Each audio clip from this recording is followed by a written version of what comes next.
back in 2020, I remember in about this time, Democrats said, we think that they could win Georgia. And they said, we think that they could win Arizona. And those of us on the right kind of dismissed it, said, oh, there's no way. I feel the same kind of energy with North Carolina for how they're really emphasizing North Carolina. Let's go through the state. I think it's very important.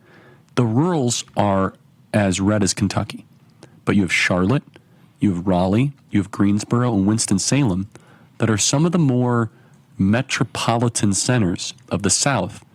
We've seen this trend where Atlanta, Nashville, Raleigh, Charlotte, they are becoming southern versions of northern states, northern cities. Talk about that, Blake. Yeah, exactly. And it's not even so much how left or right the individual cities are. It's kind of just how big they are. So in Tennessee, Nashville is very blue. Memphis is very blue, but they don't just dominate the state the way that like Atlanta dominates Georgia. Atlanta's a huge massive city.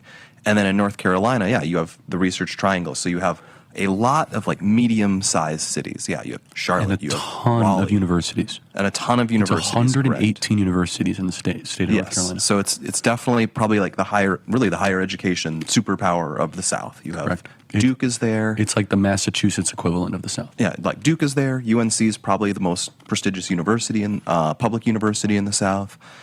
All that's there.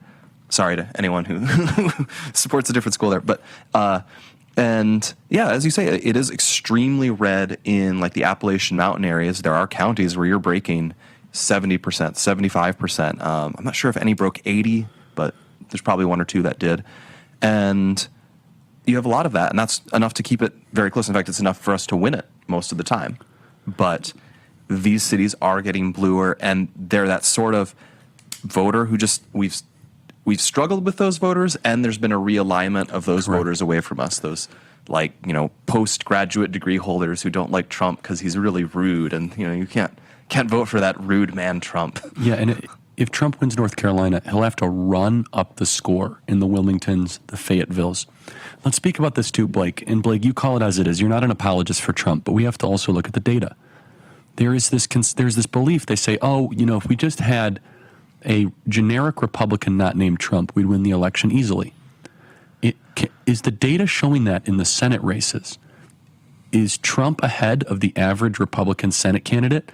Is the Senate candidates close to Trump? Are the Senate candidates up on Trump? And if so, what explains that? So the support for that would be that there's definitely Senate races in the past where Trump has run behind some candidates. So, for example, Marco Rubio wins really easily in 2016 in Florida. Trump wins it not quite as much. Ron Johnson wins surprisingly easily in Wisconsin in 2016. Trump narrowly wins Wisconsin as part of his upset win. Of course, those are incumbent senators, and there's usually some advantage to incumbency there. And also, like the House, we were a little bit stronger in the House popular vote than we were in 2020 than Trump was.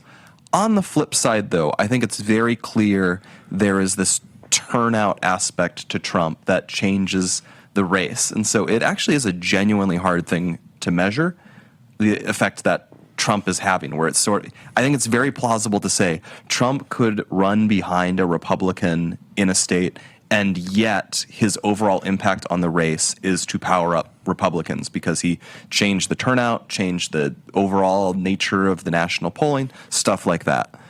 Now, more recently in this election, definitely he's running ahead as a challenger over several of our other challengers. Significantly. He's polling way ahead of our governor in North Carolina. He's running ahead of Kari Lake in Arizona's Senate race. He's running ahead of the Montana Senate race, Sam of course. Brown. Yep, and Ohio is going to be closer in the Senate than it's going to be in the general election. And we have plenty of cases of that. And so I think it's clear that Donald Trump is running ahead of a lot of other Republican challengers this cycle. And I also just frankly think it's bogus to think like, oh yeah, if we just ran Nikki Haley, this would be a walkover. Well, no, because we've had 8 years of a bunch of conservatives learning to dislike all the special things about Nikki Haley, that she wants to bomb Russia or whatever.